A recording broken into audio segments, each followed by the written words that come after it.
Determine the total amount owed. This is important, the total amount owed. Okay, if you borrow $1,500, that's my P, for 9 months, that's my time. It is not in years.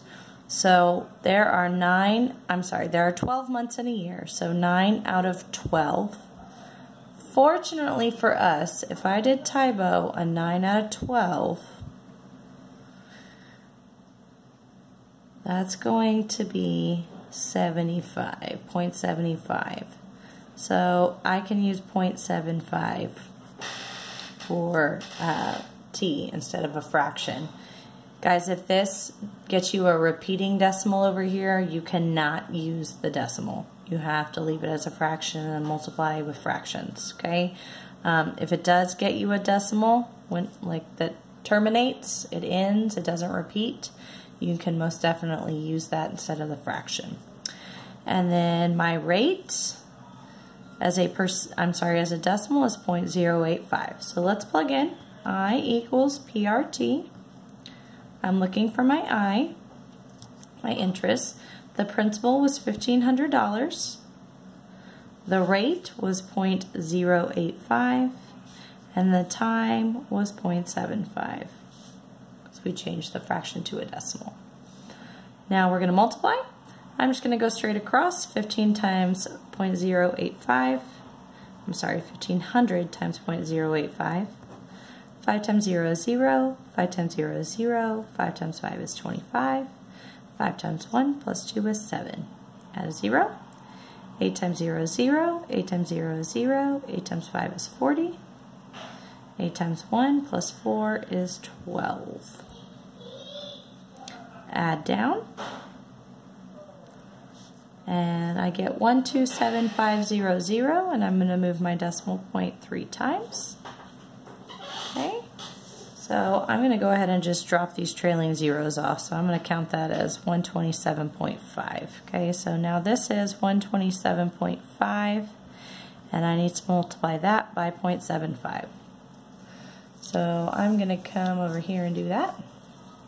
127.5 times 0.75. 5 times 5 is 25. 5 times 7 plus 2 is 37. 5 times 2 plus 3 is 13. And 5 times 1 plus 1 is 6. Add a 0. 7 times 5 is 35. 7 times 7 is 49. Plus 3 is 52. 7 times 2 is 14. Plus 5 is 19. And 7 times 1 is 7. Plus 1 is 8. Add down. I get 95625, and I'm going to move the decimal point 1, 2, 3 times. So that would be 95.625. Okay. Now this is the interest. Okay. This is my I. So I equals $95, and that makes that round. Sorry, the 5 makes a 2. Round up to a 3, so 95.63. Now, if it asks me what the simple interest is, I could stop here, but they want to know the total. So if I borrowed $1,500 and I'm going to pay $95.63 in interest, if I want to know the total, I have to add those two amounts together. So when you add them together, you get $1,595.63 for your total. Make sure you look at the question. Okay. Number 18. David invested $10,000 in a savings account for preferred customers that earns a 5.5 simple interest rate. How long would it take him to earn $3,300 in interest? Okay. So it's asking how long. So I'm going to be finding my T, my time. If he invested $10,000, that's my P, that's my principal. That's how much he invested or put in. The 5.5% is my R, and that is a decimal, is 0.055. And then he's going to earn $3,300 in interest, so that's my I. So let's write our formula. I equals PRT. We're going to plug in what we know. We know I is $3,300. We know P is $10,000. We know R is 0.055, and I am searching for T in the time in years. So in order to solve this, I'm going to have to simplify this side as much as possible by multiplying these together.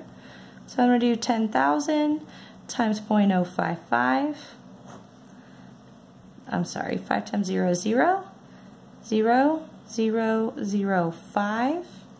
Add a 0. 0, 0, 0, 0, 5. Add down. And move the decimal 1, 2, 3 times. So this is 3,300, still over here on this side. When I multiply these, I get 550, and then I still have T. In order to solve this one-step equation, I'm going to cut it in half. I'm going to isolate my variable, so the opposite of multiplying is dividing. What I do to one side, I must do to the other. So 3,300 divided by 550. 550 won't go into 3 or 33 or 330. So I'm going to say, let's try 7. 7, that's 0. That's 35. That's what did I just do? 0, 5 carrier 3. That's 38. So that's too big. 550 times 6. 6 times 0 is 0. 6 times 5 is 30. That's 33. So it goes in 6 times exactly. So over here, T equals 6 years.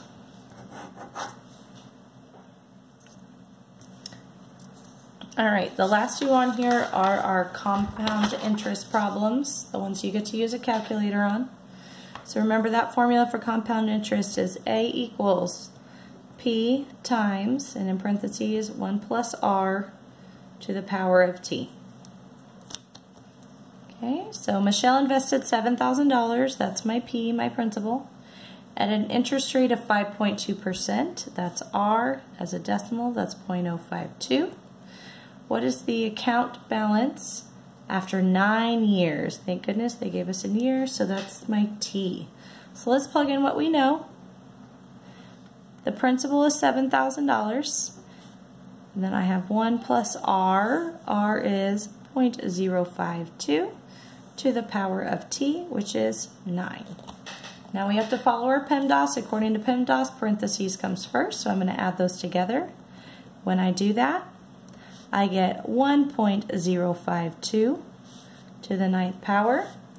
After P in PEMDAS comes E, that stands for exponent, that's our little number. So when you plug this into your calculator, you're going to put 1.052 caret, sometimes there's a little caret, 9, or sometimes it's XY, just whatever calculator you use. So 1.052 caret 9, that's going to get you an answer, and then whatever answer you get there, no rounding yet. You do not round until the very end, okay? You get that answer in your calculator, and then you multiply it by 7,000. So whatever answer you get here, exponent comes next, multiply it by 7,000. When you do, and you round to the nearest cent, you should get $11,046.88.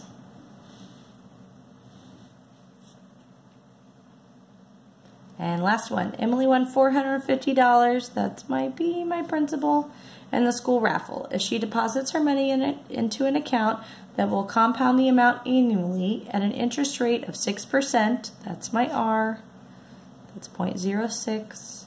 What will her balance be at the end of 2 years? That's my T time. So A equals P1 plus R to the power of T. We're going to plug in what we know. I highly suggest that you write down your formula every time, guys. Just a really, really, really good habit to get into is to write your formula down and then plug in below it. So I do not know A, so it stays. I do know P, so I'm going to replace that with 450. In parentheses, 1 plus, I do know R, so I'm going to replace that with 0.06. And then I do know T, so I'm going to replace that with a 2. According to PEMDAS, parentheses comes first. So I still have 450 inside the parentheses, 1.06 to the power of 2. So in your calculator, you're going to do exponents first before you multiply. So 1.06 to the power of 2, get your answer, and then multiply it by 450. Once you get that, you are going to round to the nearest cent, so that would be $505.62. Remember, on this portion on your test, you do get to use a calculator, so it's important that you remember to follow the steps of parentheses, exponent, then multiply. We're using PEM, not a PEMDAS, parentheses, exponent, multiply.